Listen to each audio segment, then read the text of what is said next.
tradisi-tradisi Islam Nusantara tidak ikut hancur. Kita dijajah ratusan tahun oleh Belanda, tapi ketika Belanda pergi, tidak ada budaya-budaya Belanda diasimilasi dalam tradisi-tradisi keagamaan Islam Nusantara. Bahkan posisi ulama-ulama Nusantara hubungannya dengan Belanda adalah posisi oposisi diametral. Tidak ada ulama-ulama Nusantara yang mau bekerja sama dengan Belanda. Tidak ada ulama-ulama Nusantara yang muktabar yang mau jadi mufti Belanda. Makanya pangkat mufti Belanda diberikan pada imigran Muslim lainnya.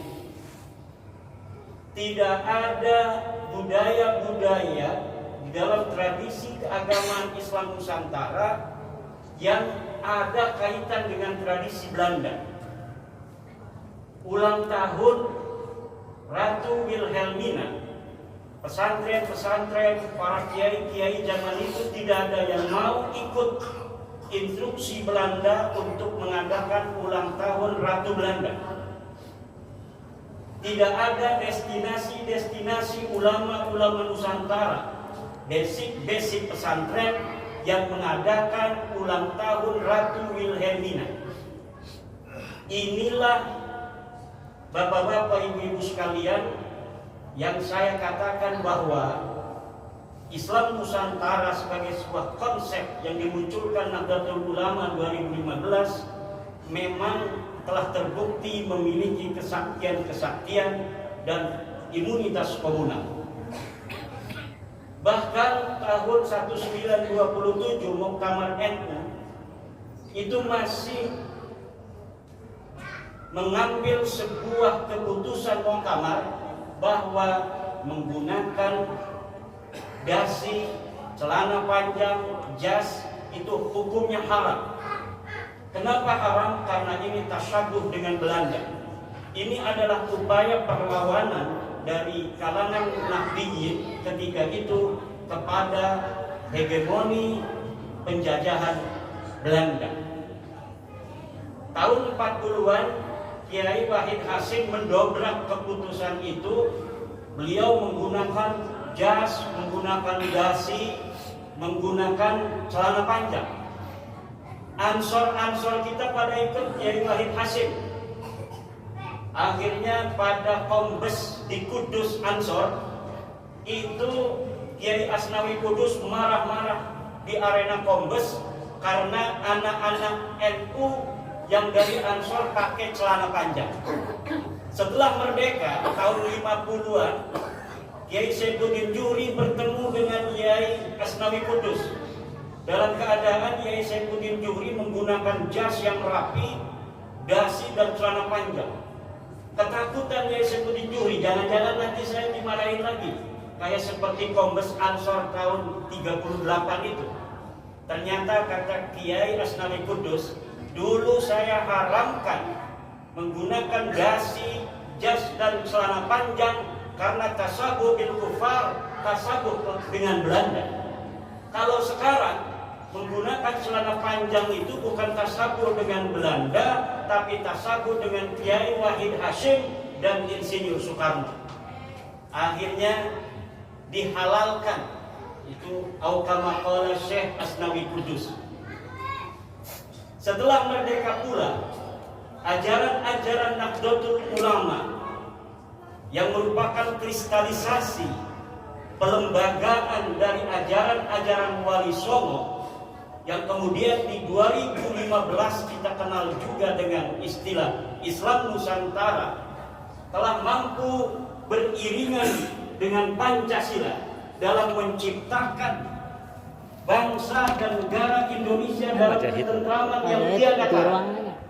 Memang ada beberapa masalah di sana, tetapi relatif semua itu bisa untuk ditangani oleh kebangsaan kita yang mayoritas muslimnya adalah Muslim Nahdlatul Ulama, Muslim Islam Nusantara, Muslim daripada ajaran-ajaran Wali Songo. Maka ketika kita hari ini ingin ikut serta dalam rangka menjaga ketertiban dunia, sudah saatnya Nahdlatul Ulama membawa konsep Islam Nusantara ini bukan hanya ke level nasional, tapi juga go internasional.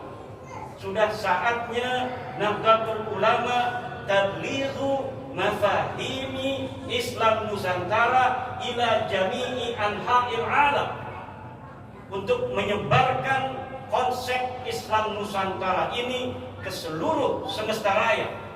Kita ajak seluruh agama-agama di dunia agar mempunyai konsep yang sama dengan Nahdlatul Ulama, yaitu dasar tawassut, tawazzun dan i'tidal.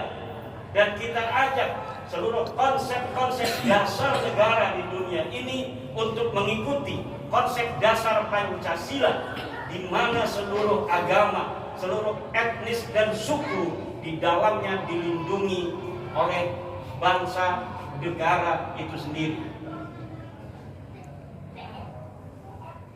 Banyak orang atau kelompok komunitas yang ingin menyebarkan, membangun peradaban di dunia ini. Yahudi mempunyai konsep protokol Zionis.